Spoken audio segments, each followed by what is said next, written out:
Hey everyone, you're watching We Had That, and today I'm going to talk about the 1989 Wave 8 G.I. Joe Windchill action figure. Hasbro relaunched G.I. Joe as a 3 3/4 inch Real American Hero in 1982. By 1989, we were introduced to the 8th wave of characters from this version of G.I. Joe. Early on, I was really into the military-looking characters from the line, but as the years rolled by, the characters were less and less military-looking to me. In 1988, in particular, we got some of the sillier characters we'd seen so far. Lightfoot, Charbroil, and Hardball were three that stand out to me. I thought the 1989 versions of Rock and Roll and Stalker were pretty cool, but these were just new versions of characters who had been around since year one. I did like Recoil, but I thought Hasbro could have done a better job with Slaughter's Marauders. Their outfits were more military looking to me in the cartoon than the figures.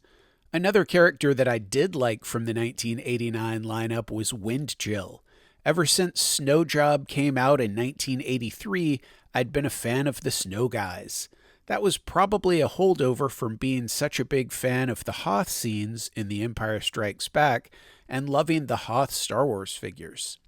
The Snow Serpents that came out in 1985 were awesome, and Frostbite, who also came out in 1985, was one of my favorite Snow Guys as well. I liked Iceberg from 1986 and the Ice Viper from 1987. Blizzard from 1988 was probably the snow guy I liked the least, but even he was pretty cool.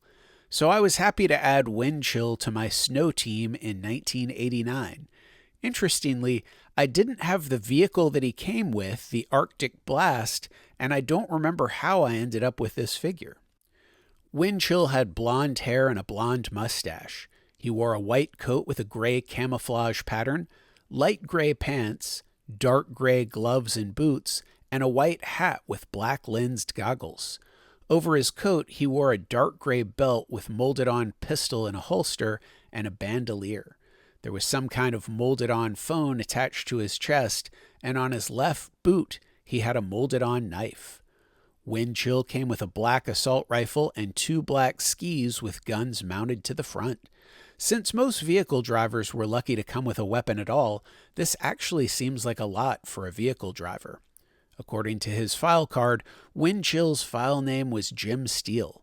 He was a cold weather survival instructor and the driver of the Arctic Blast.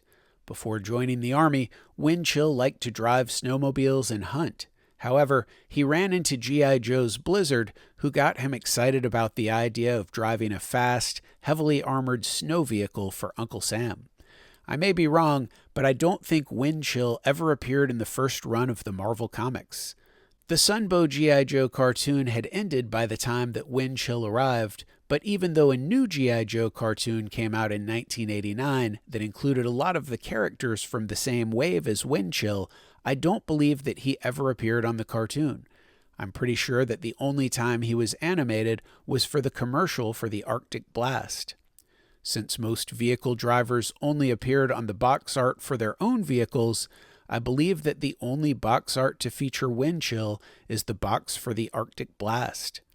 Since he wasn't in the comic book, the cartoon, or on much box art, Windchill really didn't make many appearances with the G.I. Joe team. However, he did make at least one appearance. Golden released a Sticker Fun book that featured the Arctic Blast on the cover with Windchill in the driver's seat. The artwork isn't as slick as the G.I. Joe box art, which was always pretty awesome, but at least it gave Windchill a chance to show up somewhere. I'm curious to hear what you think of Windchill. Did you have a Windchill action figure when you were a kid? What did you think of him back then? What do you think of him now? Was he a favorite of yours, or did he leave you cold? Tell me in the comments below. Also, please give this video a thumbs up, and if you have a chance, it would be great if you would share it on social media. If you enjoy my content, please subscribe to my channel and hit that notifications bell so you'll know when I post new videos. As always, thanks for watching.